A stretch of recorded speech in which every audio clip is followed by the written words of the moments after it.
These habits might not seem like a big deal, but every time they can drain your energy, your motivation, and your money. So here's some ways that you might be holding yourself back without even realizing it. Number 1, treating boredom as a reason to spend instead of rest. And it's kind of ironic because a lot of people complain of being tired and overwhelmed and wishing that they just had more time to breathe. But the second that they have nothing to do, they're grabbing their phones, they're scrolling, they're adding items to their cart, or planning a mall run just to get out the house. It's like they're scared to be still, but sometimes being still is exactly what you need. Because boredom isn't a problem that you always have to fix, especially if your body is telling you, hey, I need space to rest. So instead of filling that time with another form of stimulation, what if you just took it as an invitation to slow down? You can take a nap, read, listen to music, or simply just close your eyes for a few minutes. And I think the problem too is that a lot of people confuse not having anything to do with needing something to do. But oftentimes, that something is costly. And the truth is, your brain might just be craving peace and not another purchase. So the next time you catch yourself saying, I'm bored, try asking, what do I actually need in this moment? Because you might realize that it's not a new outfit or a snack run, it's rest. Another habit is choosing friends based on aesthetics. And this is a tricky one because it's not something that a lot of people like to admit. But some people are only drawn to individuals who look like the version of who they want to be. So this could be the person with the nice car, the perfect wardrobe, or the always put together lifestyle.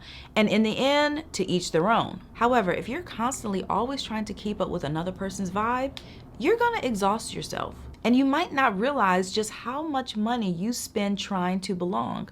For example, you might start saying yes to dinners you can't really afford, trips that don't fit your budget, or nights out that leave your account crying the next day, all because you don't want to feel left out. But here's the thing. Real friendships should not drain you emotionally or financially. So if you honestly feel that you can't show up without looking a certain way, without carrying a certain type of handbag, or if you can't even say, I'm staying in this weekend to save money without it being awkward, that's not a friendship. That's a pay-to-play ship. So the next time you find yourself drawn to someone's lifestyle, ask yourself, do I like who they are? Or is it their lifestyle I'm more attracted to? Because while one of those connections will help you grow, the other will quietly keep you broke. Another bad habit is leaving your goals in your head instead of writing them down. When your goals only live in your head, they will slowly start to blend in with all of your other thoughts. This includes the worries, the errands, and the to-do lists. And even though you tell yourself I'll get to that soon,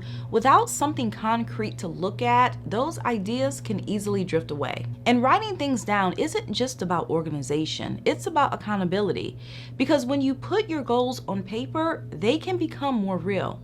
Even if it's just a note on your phone or a sticky paper that you put on the mirror, getting your thoughts out of your head can help you stop wishing and start working. Another habit is putting everything on autopay without actually reviewing what's being charged. And to be fair, I absolutely love autopay and feel that it can be extremely useful. But it can also be one of the easiest ways to lose track of your money. Because with everything being automatically deducted, you might stop paying attention to what's actually leaving your account. And that's when little things start to slip through the cracks. Such as a streaming subscription you stopped watching months ago, a free trial you forgot to cancel, or a price increase you didn't notice because the payment went through without you ever seeing it.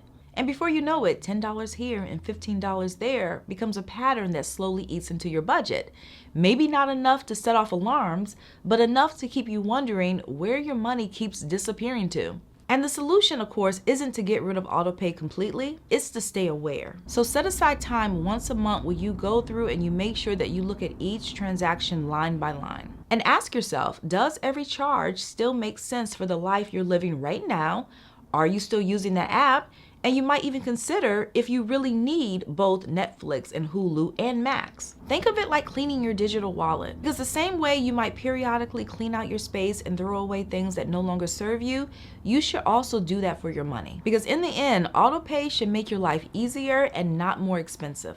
Another habit is comparing your financial timeline to people who had a completely different start. It's so easy to look around and feel as if you're behind. Someone your age might have just bought their first house, another friend could be taking their second international trip this year, and someone else might have posted their new car. And suddenly your progress feels very small, but in reality, you're comparing chapters from two different books. And that's because everyone's story starts in a different place. So you have some people who had parents who were able to help them with college or give them a down payment. You have some people who entered adulthood debt-free, while others didn't have as many opportunities and had to create their own from scratch. And none of that makes one person's success story more valid than another's. They were just on different timelines. And the problem with comparisons is that it tricks you into rushing your own process. So you might start making decisions just to catch up, in which case you might push yourself to upgrade, to spend more, or to take on debt to look like you're in the same place as someone who didn't start where you did. And unfortunately, that kind of pressure, it doesn't really move you forward. It moves you further away from your real goals. But on the other hand, when you learn how to stay focused on your own lane, you will come to understand that progress is not a race. Because it's not about who gets there first. It's about building something that will last. Another habit is pretending it's not that bad instead of facing the truth and fixing it. Denial can feel safe for some people, but ignoring the problem, as some of us already know, does not make it disappear. It only means that it's quietly growing in the background. And yes, I realize that facing your money head on can feel uncomfortable at first, but it can also be very freeing, because the truth is you can't change what you don't confront. And it's only once you know where you stand, even if it's not where you want to be, that you can actually start to fix it. Another bad habit is saying, that's just how I am, instead of realizing you can rewire your habits. And you might hear people say stuff like this all the time, such as, I'm just not good with money, I can't budget, I'm a spender, not a saver, I'm always gonna be broke. And it can all sound so casual, but if you keep repeating those phrases to yourself, your brain is gonna eventually believe it. And in time, your actions are gonna fall in line. But the fact of the matter is that you weren't born with these habits. These are things that you built and picked up over time from your environment, your upbringing, and your past experiences. Rewiring your habits will take time, but it is possible. And it all starts with awareness. So the next time you catch yourself saying, that's just how I am, instead of leaning into that, question it. And from there, start replacing the story that you tell yourself. Because if you can make just one good financial decision that challenges an old pattern, you prove to yourself that change can happen. Another habit is thinking you need to feel ready before getting serious about your money. A lot of people put off getting serious about their money because they're sitting around waiting for that perfect time, which usually involves when I make more money. But there's really no such thing as the perfect time. And sitting around and waiting until you feel ready will keep you stuck in the same cycle. In the end, you get ready by starting. And oftentimes, you might have to figure things out as you go. And the truth is, many people who have been able to get themselves together financially never fully felt ready to budget, save, or pay off debt. They just got tired of staying stuck.